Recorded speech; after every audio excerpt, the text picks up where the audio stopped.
Capítulo 27. Un héroe no es un héroe porque haya salvado a alguien o algo. Un héroe es solo un héroe porque él o ella es reconocido. Uno cuya influencia permanecería. El quinto distrito del inframundo era la ubicación de una formación defensiva suprema que se había convertido en el refugio de todos los demonios de clase baja en la guerra civil entre la facción del viejo y el nuevo Satán. Una gran cúpula de energía, ondeando con zarcillos de poder mágico que estaban constantemente activos en todo el territorio. Los rumores incluso hablaban de que las energías protectoras de la barrera eran el resultado directo de las armas insondables que se decía que estaban almacenadas en los pilares que se extendían hacia el cielo. Este rumor había llegado incluso a los oídos de muchas de las otras facciones, y cuando se investigó, muchos regresaron con expresiones perturbadas. Todos no pudieron discernir si tales armas existían o no, pero fueron capaces de detectar la divinidad que se hinchó de los pilares en oleadas de poder. Por lo tanto, había cierta credulidad en los rumores, y cuando esa información se difundió, provocó un debate masivo tanto en el inframundo como en las otras facciones. Pero independientemente, nadie podría tomar ninguna acción sin consideración. Porque dentro de la barrera protectora había una bulliciosa ciudad del inframundo. De hecho, ahora era una ciudad capital. Un lugar de urbanización que había florecido por un solo hecho. Era el territorio del quinto demonio de Lars Goetia. Las tierras de Marvas, presidente del infierno y león del inframundo. El que fue un héroe no solo de la guerra civil, sino del inframundo mismo. El demonio solitario que ya no estaba. El sonido de sus pasos resonó en la superficie de mosaico de un salón decorado con lujosos diseños y retratos colgados en las paredes de granito y mármol. Eran de un solo linaje de demonios, orgullosos y dignos mientras posaban para que les dibujaran sus imágenes, y su cabeza bajaba una vez por todos ellos. Porque era una señal de su respeto. El salón estaba en penumbra, velas montadas y encendidas cada 3 metros más o menos y despidiendo un tono naranja suave que producía un aire de solemnidad. Su estado de ánimo decayó como siempre lo había hecho cada vez que iba a visitar este lugar de luto porque le recordaba al Señor que la había salvado a ella y a su madre en su juventud. El Señor bondadoso. Un Señor benevolente. Uno que incluso se había tomado el tiempo de entretener las divagaciones de un niño lo suficientemente petulante como para ignorar las diferencias entre estatus. Los murmullos de una joven Adelina. Y los resultados de la bondad de ese hombre hablaron por sí mismos. Ajustó el peso de su espada atada a su espalda porque simplemente era demasiado larga para atarlo a su cintura. Hecha de acero templado, la hoja de acero inoxidable estaba envainada en un andamio negro decorado con una simple golondrina voladora grabada en la madera. Podría describirse como mundano, y por debajo de cualquier arma mejorada mágicamente, pero sería inquietantemente familiar a los ojos de los veteranos de la batalla de Calnise Plains. De hecho, muchos se burlarían de la ignorancia de los demás para insultar tal espada. Porque era una espada cuyo uso fue demostrado de primera mano por el último demonio del inframundo. Sin embargo, rara vez la usaba, y en su lugar usaba la espada regular que le proporcionó la familia Sikri de los 72 pilares. Una razón fue porque ella creía que aún no era digna de empuñar la espada hecha a la semejanza de su joven señor, pero otra razón fue en consideración a su actual rey por obligación. Serafall Leviatán. Serafall era uno de los nuevos 4 grandes Satanás y el propietario de la nobleza a la que Adelina pertenecía por contrato. Adelina era la caballero de Serafall, y no le resultó difícil darse cuenta de la tristeza y el dolor que se reflejaban en los ojos de Serafall cada vez que Adelina consideraba adecuado sacar su espada larga. No fue porque ella fuera particularmente llamativa cuando lo hizo, fue solo porque sus formas y apariencia eran abrumadoramente similares a las de Marvas. Pero no se podía evitar porque sus formas y posiciones eran las formas y posiciones que Marvas le había enseñado una vez. A veces, su espada era la viva imagen de la suya, y era evidente que la imagen que Serafall tenía de Marvas se superponía a la de ella mientras entrenaba. No ayudó mucho que se vistiera en tonos de rojo en respeto a Marvas y la Legión Carmesí registrada en la biblioteca mágica de Dantalion. Y Serafall estaba sufriendo en silencio por eso. Por lo tanto, Adelina rara vez usaba la hoja larga creada a semejanza de la espada de su ídolo. Soltó un suspiro que no sabía que había estado conteniendo cuando llegó ante el último retrato en el pasillo. Una representación de Marvas dibujada según el estándar de los recuerdos que Serafall y muchos otros tenían del último demonio del inframundo. se quedó de pie, con expresión vacía mientras miraba hacia un amanecer distante, su postura lánguida y la cabeza erguida con una inclinación. Era el tipo de expresión por la que podía recordarlo y le hizo tragar saliva audiblemente, con un temblor en sus manos. Cuando su padre murió por primera vez en la guerra civil, pensó que conocía la pérdida y creía que nunca volvería a experimentarla. Sin embargo, cuando Serafall regresó a ella ese día y le contó la muerte de Marvas en un tono monótono, lo experimentó por segunda vez. Detuvo el temblor de sus manos al morderse los labios, el sabor a cobre en su boca la distrajo mientras renovaba sus votos y juramentos a Marvas y, posteriormente, a Serafall. Después de todo, Serafall también fue el último demonio conocido en llevar la cresta mágica de Marvas. Fue por eso que en la ciudad capital de Marvas, Serafall tenía la regla suprema en todos los asuntos, y también fue por eso que Adelina se había permitido trabajar como Knight-Piece de Serafall. Todo fue por la lealtad inquebrantable de Adelina. Adelina era quizás la más devota y leal al nombre de Marvas, la noble casa del héroe que había conservado en su mente. Serafall llevaba la cresta mágica, por lo tanto, Serafall tenía su lealtad como el único sucesor capaz de las tierras de Marvas. Eso era todo, y eso era todo lo que importaba. Se arrodilló y se quitó suavemente la espada atada a la espalda antes de colocarla horizontalmente frente a ella. Han pasado varios años, dijo en el silencio, su largo cabello cayendo sobre su rostro mientras inclinaba la cabeza. Yo, ya no soy ese demonio de clase baja de antes. Ella se quedó en silencio, su boca se cerró y sus cejas se juntaron. Yo no era fuerte entonces, dijo en una reminiscencia. Solo un niño incapaz de proteger nada. Por lo tanto, ¿estarías orgulloso de mí si me vieras ahora? Silencio.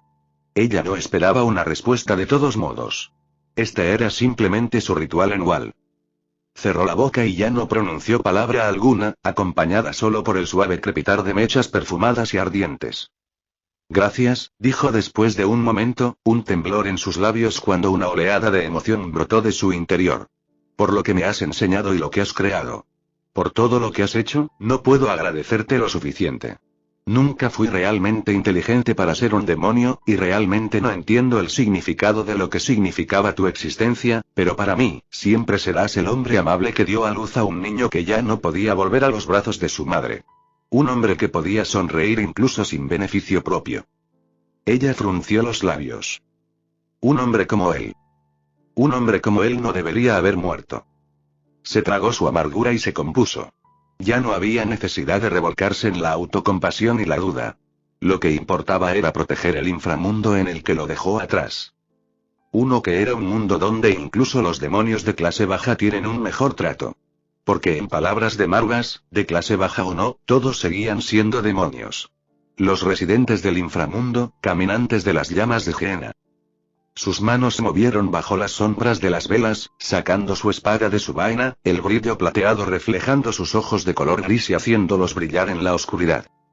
Giró una vez, y la luz de la vela parpadeó antes de apagarse, pequeñas estelas de humo dejaron un olor persistente a cenizas y hollín. Sus pies se levantaron del suelo, levantando su cuerpo junto con la espada que rápidamente envainó y ató detrás de ella. Su visita para presentar sus respetos a los muertos había terminado. Era hora de irse. Su expresión se enfrió hasta que pareció indiferente a todo. En primer lugar, nunca fue una persona muy social y la primera vez que realmente se abrió a alguien fue a sus padres y mentor, el gran demonio Marvas. Como tal, en el caso de cualquier otra cosa, ella nunca fue realmente una persona de muchas palabras. Su expresión indiferente era un medio para alejar a otros que intentaban molestarla con bromas inútiles que solo servirían para irritarla. Si tenían tanto tiempo para la charla ociosa, ¿por qué no lo usaron para perfeccionar sus propias habilidades? Su mentor Marvas fue el mejor ejemplo. Él también era un individuo de pocas palabras y una expresión impasible, pero usaba la mayor parte de su tiempo para entrenar o usar sus acciones para hablar por sí mismo. Él era su modelo a seguir, y hasta el momento de su vida en el que lo conoció, nunca podría haber imaginado a un demonio de mayor rango ayudando a los demonios de menor rango. Era un líder del inframundo como ningún otro. Dio un paso adelante seguido de otro mientras salía del mausoleo creado en honor al linaje de Marvas y regresaba a una calle bulliciosa. Las tierras de Marvas se habían convertido en algo más conocido como la ciudad de Marvas. Las casas que alguna vez fueron hechas de ladrillo, teja y techo de paja fueron reemplazadas por concreto liso, acero y pintura pulida con una capa de acabado para lacar sobre la madera utilizada como mobiliario. La diferencia con el hogar de su infancia y su hogar actual eran mundos diferentes, pero hacía mucho tiempo que se había acostumbrado, sin importar cuán discordante fuera que el cambio se hubiera producido en solo unos pocos años. Caminó por las calles, ignorando las miradas que se clavaron en ella no solo por su belleza helada, sino por su rango actual como demonio. Ella era de la clase máxima, su ascenso se convirtió en una especie de leyenda entre los de menor rango. Ella, un demonio de clase baja, había alcanzado el rango de clase suprema a pesar de carecer de la energía mágica requerida. En términos generales, apenas podía ser contada como un demonio de clase alta cuando se comparaba la actitud y la capacidad mágica, pero había compensado toda una diferencia de rango basada solo en sus habilidades con la espada. De hecho, el único individuo en el inframundo actual que creía que podía competir con ella era Okita Souji, un hombre dentro de la nobleza de Sirceps Lucifer. Sus labios se afinaron mientras pensaba en el desafío que había lanzado contra ese espadachín en particular que aún no había sido respondido. Sus labios delgados cambiaron a un ceño fruncido mientras reflexionaba. Estaba segura de que el hombre no le tenía miedo, pero por alguna razón sus desafíos estaban siendo ignorados. De un espadachín que deseaba probar sus habilidades contra otro espadachín, se sentía cada vez más frustrada mientras luchaba por lograr la perfección que había visto ese día en manos de Marvas. No obstante, dejando a un lado sus problemas personales, ya casi había llegado a su ubicación designada. Levantó la vista, mirando un reloj cercano y, sin darse cuenta, notó una de las fuentes actuales de entretenimiento del inframundo. Era una historia de amor escrita en un libro e incluso representada en obras de teatro. Se trataba de un hombre y una mujer en lados opuestos de una guerra que se enamoraron después de numerosos enfrentamientos.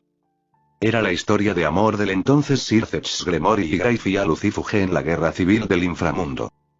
Por supuesto, la propia Adelina había escuchado la historia en numerosas ocasiones ya que el inframundo todavía carecía de valores de entretenimiento en comparación con los humanos en la Tierra. Como muchos en el inframundo, encontró la historia edificante y cálida. Una historia de un amor prohibido que pudo llegar a buen término hasta el punto en que Graifia incluso se convirtió en la reina de Sirceps. Sin embargo, todos los cuentos tenían su contraste. Era solo que a muchos en el inframundo no les gustaba lo sombrío que era ese contraste y optaron por ignorarlo. Si Sirceps y Graifia fuera la historia de un final feliz, entonces Seraphiles y Marvas fue la historia de una tragedia.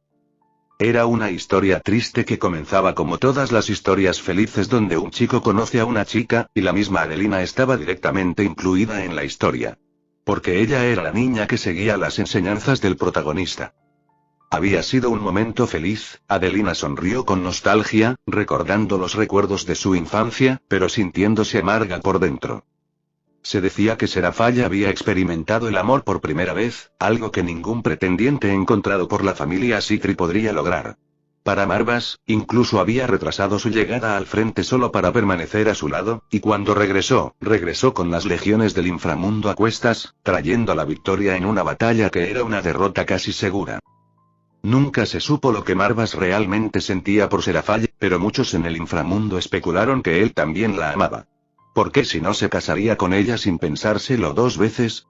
¿Por qué otra razón intercambiaría su cresta mágica sin dudarlo en una demostración de unión entre dos familias nobles? Sobre todo, Marvas había dado su vida por la de Serafalla, devolviéndola solo para evitar que se suicidara. Sin embargo, ese fue el quid de la tragedia. Marvas había muerto, haciendo que un amor que debería haber sido, no significara nada más que una existencia solitaria. Uno de los mayores pesares de la familia Sitri fue la aparición de Serafalla cuando regresó de la guerra civil y entró directamente en un gran banquete hecho en su honor y el de Marvas. Ella había permanecido arraigada en su lugar, su ropa hecha jirones y manchada de suciedad quedó sin limpiar y con volantes incluso cuando la calma de su expresión literalmente se derrumbó. Tragó saliva, un temblor partiendo de sus labios se abrió camino a través de su rostro y le hizo imposible mantener la compostura. Había comenzado a sollozar, rastros de lágrimas corrían lentamente por sus pálidas mejillas que trató de secarse pero no pudo porque simplemente no se detenían. Mirando la recepción frente a ella, había sido aún más doloroso para Serafall cuando recordó que todo lo que tenía delante no era solo para ella, sino también para Kuro. Adelina no estuvo presente en la escena, pero muchos de los otros jóvenes nobles de las otras familias de los 72 pilares estaban allí invitados como invitados. Todos habían visto lo que había ocurrido ese día. Serafall Leviatán, uno de los nuevos 4 grandes Satanás, había sido llevado suavemente a los brazos de su madre. Y así terminó la historia de Serafall y Marvas. Una tragedia donde solo Serafall fue el que se quedó. Marvas, el último demonio y héroe del inframundo, una víctima de la guerra civil. Perdida en sus pensamientos, Adelina solo notó que había llegado a su destino después de ver la estatua de Marvas ante ella creada por los demonios de clase baja y los habitantes originales de las tierras de Marvas. Estaba hecha de granito y piedra pulida decorada con pintura mágica que le daba a la estatua una cierta estética realista. Sin embargo, a Adelina nunca le gustó mucho porque entendía la personalidad de Marvas. A su joven lord nunca le había gustado usar el lujo en sí mismo. Esto solo ya era evidente por el hecho de que cuando la salvó a ella y a los demás por primera vez, no vivía en ninguno de los refugios que había ayudado a construir. En cambio, descansó en el bosque sin refugio, sentándose con la espalda contra un árbol sin quejarse. Sacudió la cabeza porque sus pensamientos personales sobre cómo otros veneraban a su mentor no eran algo de lo que debería quejarse. En cambio, entró al edificio que tenía delante, el lugar donde Serafall debía manejar su trabajo como uno de los nuevos 4 grandes Satanás.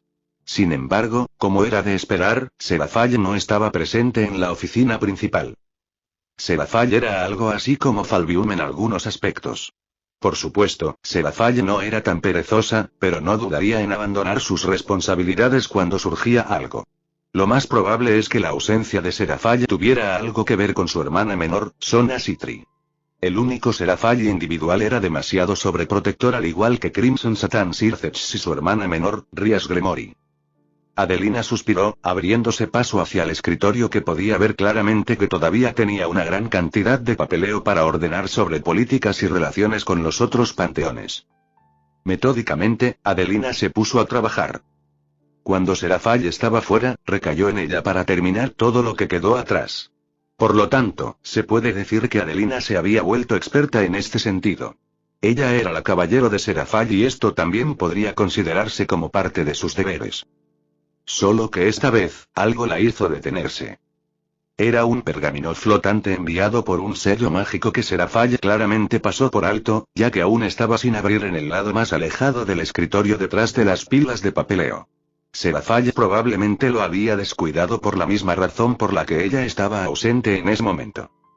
¿Qué rey tan problemático tenía?, se quejó Adelina para sus adentros mientras quitaba las restricciones del pergamino dentro del sello mágico y lo tomaba entre sus manos. Sus cejas se levantaron sin darse cuenta cuando reconoció el pergamino por lo que era tras una inspección minuciosa. ¿Un registro de familia?, pensó aturdida. Al igual que Serafall, Adelina sabía que Sona era un demonio intelectual. Sona no habría enviado un registro de la familia a la oficina de uno de los nuevos 4 grandes Satanás sin una razón. El registro familiar en sí era un simple pergamino que el viejo duque de Antalión introdujo por primera vez al final de la guerra civil para llevar un registro de los descendientes de los 72 pilares que quedaban. Después de todo, fue un resultado directo de la Gran Guerra y la Guerra Civil que algunos de los descendientes de los 72 pilares fueron eliminados. Como la familia del demonio de Ars Goetia conocida por albergar la biblioteca mágica de todo conocimiento, el jefe de la familia Dantalion se encargó de hacer el registro. Su función era relativamente simple y directa. Reunió a todas las familias nobles restantes de Ars Goetia y les pidió que tocaran el registro para reaccionar con las crestas mágicas representadas dibujadas dentro. Si uno fuera de la sangre de la cresta mágica específica, brillaría con una luz opaca que demostraría que la línea familiar de esa familia en particular aún no se había extinguido. Alternativamente, si el símbolo de la familia noble se desvanecía, significaba que esa familia ya había muerto. La pregunta ahora era por qué Sona enviaría tal cosa si las familias de Ars Goetia que quedaban ya habían sido registradas. Curiosa, Adelina desenredó el pergamino, el brillo opaco de una plétora de crestas mágicas iluminando sus facciones. Casi al instante, se sintió como si alguien le hubiera dado un puñetazo en el estómago. sus manos arrugando el pergamino del registro familiar y amenazando con romperlo. Su compostura se hizo añicos, sus labios se fruncieron mientras sus ojos se entrecerraban, mirando penetrantemente la brillante cresta mágica ante ella en numerosas ocasiones. Se puso rígida, casi congelada debido a su propia intensidad, finalmente, dejó escapar un grito ahogado. Uno de incredulidad pero lleno de una esperanza que no había conocido durante varios años. Inmediatamente, activó un sello mágico en su persona, uno que solo se usa en las peores circunstancias para asegurarse de que Serafall no ignore su convocatoria. Porque este asunto era demasiado importante para ella. Allí, sobre la mesa de trabajo de Serafall, estaba el registro familiar de los 72 pilares. Un sello mágico que una vez se había desvanecido y ennegrecido, ahora brillaba con una luz carmesí. Era el símbolo de las llaves gemelas y el conocedor de todas las verdades. La cresta mágica del quinto demonio de Lars Goetia. El mismísimo símbolo del héroe del inframundo. Era la cresta mágica de Marvas. Serafall había sentido que algo andaba mal desde el mismo momento en que decidió dejar su oficina y eludir sus responsabilidades para que las manejara Adelina. No obstante, ella se había ido por lo que creía que era una buena causa. Es posible que su hermana pequeña, Sona Sitri, haya encontrado a su otro destino, y Serafall estaría condenada si no miraba adecuadamente al hombre. Incluso si la propia Serafall se quedó vacía con su propio interés amoroso, no quería que sucediera algo similar con su hermana menor. Desde que Kuro murió, Sona se había convertido en una de las únicas personas a las que amaba mucho y usaba a Sona como un salvavidas para evitar revolcarse en un pozo de autocompasión y desesperación. Eso y perderse en su trabajo para proteger lo que él había dejado atrás. El vacío en su corazón causado por su ausencia nunca sanaría del todo, y ella lo sabía. Por eso, lo mejor que podía hacer era ocuparse de las preocupaciones de los demás. Al igual que Kuro cuando tomó sus sueños de la guerra civil y los hizo aún más grandiosos. Todo fue por culpa de Kuro otra vez. Sus palabras ausentes, sus comentarios, conservados para siempre en sus recuerdos. Cerró los ojos, reprimiendo cualquier emoción que le hiciera sentir ganas de sollozar y sacó a relucir la personalidad burbujeante que se había acostumbrado a personificar antes de abrir los ojos una vez más. ¿Tilde la primera esposa? Dijo con franqueza, mirando a la chica que literalmente había entrado a la reunión actual para hablar sobre la futura pareja de Sona. Tilde bueno, supongo que el orden realmente no importa. La niña parecía ser un poco más joven que la edad de Sona, con un cabello sorprendentemente azul y un reflejo verde escondido dentro de los suaves mechones que fluían. Era hermosa, sin perder ni siquiera en los estándares del diablo, con una figura ágil y un pecho amplio que apenas podía ser contenido por la chaqueta que llevaba sobre los hombros. Desde su postura hasta su mirada de confrontación, Serafall pudo identificar de inmediato que Sona tenía competencia con la que lidiar. Señora Cuarta, Michael fue el primero en hablar después del arrebato de Shenovia.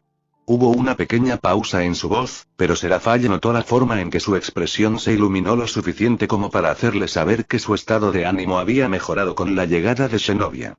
Tome asiento, este es un asunto muy delicado. Serafall cerró la boca y permitió que Michael hiciera lo que quisiera. Para empezar, toda esta reunión fue el resultado de su propio egoísmo al forzar el asunto. Por extraño que parezca, Michael y Gabriel habían accedido a su pedido solo debido a alguna circunstancia particular que Serafall podría especular que les había requerido usar una cantidad sustancial de poder. Por lo tanto, ella había tenido el terreno más alto en las negociaciones. Sin embargo, Serafall nunca presionaría una ventaja dado el estado actual de las cosas y las conversaciones de paz. De todos modos, amenazar a un socio potencial nunca fue una buena idea a largo plazo. Por lo tanto, finalmente se organizó una reunión después de un debate en el que Sircech se mezcló involuntariamente, lo que llevó a la situación actual. Al escuchar la voz de Michael, Zenobia se inclinó en dirección a Michael y Gabriel antes de sentarse en un asiento designado.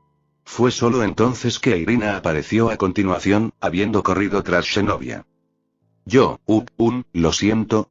Irina dijo tímidamente cuando toda la atención cayó sobre ella.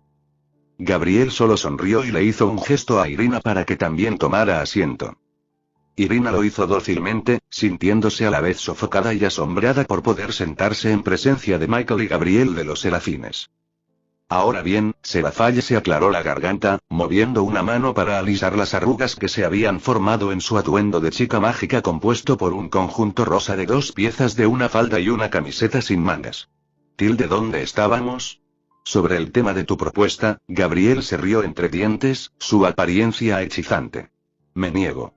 ¿Cómo podría aceptar si ni siquiera entiendes el significado de tu propuesta? Seraphale estaba lejos de estar convencida con las palabras de Gabriel, en parte porque, para empezar, nunca había podido llevarse bien con el ángel más hermoso del cielo. Como tal, ¿cómo podía estar segura de que lo que Gabriel había dicho tenía alguna credibilidad? Era cierto que había escuchado de Tsubaki que el hombre que había derrotado a Sona en un juego de ajedrez era parte de la facción de Aben, pero eso realmente no importaba. De hecho, con las conversaciones de paz, el matrimonio entre facciones solo fortalecería los lazos. Por lo tanto, Seraphale no pudo ver cuál era el problema. Especialmente cuando le había preguntado a Tsubaki cómo se sentía Sona por el hombre que la había golpeado, y solo obtuvo una respuesta ambigua como respuesta. Esto fue más que suficiente para convencerla de que Sona debió haber sentido algo porque ella siempre había sido bastante directa cuando se trataba del matrimonio. O le gustaba el hombre o no. Una respuesta ambigua era inaudita. ¿Significado? Seraphale dijo, con una sonrisa jugando en su rostro. Estoy seguro de que esta situación en realidad no debería ser un gran problema. Para empezar, en realidad no pensé que este asunto requeriría representantes tanto del cielo como de las facciones del inframundo. Bueno, pensaste mal, dijo Zenobia, cruzando los brazos. El único que puede decidir con quién se casa es el propio Shirou. Una respuesta verdadera, Michael asintió con aprobación. Por lo tanto, ya no hay mucho significado en esta reunión. ¿Es eso así? La expresión de Seraphale se puso seria. Después de todo, esta decisión puede significar la futura felicidad de su hermana menor. Sin embargo, sabía que no podía insistir más porque las palabras de Michael fueron las palabras que se usaron para terminar la conversación. No ayudó que Sirceps también le hiciera un gesto para que retrocediera. Ella frunció. ¿Había algo aquí que ella no sabía? ¿El hombre que Sona imaginaba era alguien de una alta posición en Eaven Faction? A una parte de ella realmente no le importaban todas esas cosas sin sentido, pero siempre tenía que ser considerada cuando se trataba del sustento del inframundo. Sin embargo, no podía dejar que este asunto descansara tan fácilmente. Justo cuando abrió la boca para hablar, se puso rígida visiblemente, se le puso la piel de gallina y se le erizaron los pelos. Un círculo mágico que surgió del dorso de su palma brilló con una luz azul opaca cerca del sello de Marvas que Kuro le había otorgado. Adelina. Los labios de Seraphale se adelgazaron. Adelina nunca la contactaría activamente a menos que la situación fuera grave o se tratara de la ciudad de Marvas. En cualquier caso, ella no toleraría ninguna de las opciones. Puede parecer burbujeante y despreocupada, pero había algunas cosas que se tomaba con la mayor seriedad. Cualquier cosa relacionada con Kuro estaba dentro de esa categoría. Se puso de pie, su expresión en blanco.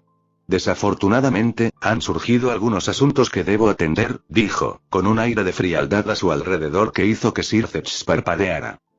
Por un momento, Sirceps recordó a la mujer que había conocido en la guerra civil. Alguien que podría ser despiadado con sus enemigos. Evidentemente, Michael y Gabriel también sintieron algo y permitieron que Seraphale se fuera bajo las miradas de Zenobia e Irina. Ninguno sabía que cuando Seraphale regresaría a continuación, habría un gran desarrollo. Cuando regresó al presente, fue a la misma habitación en la que había estado antes de su partida.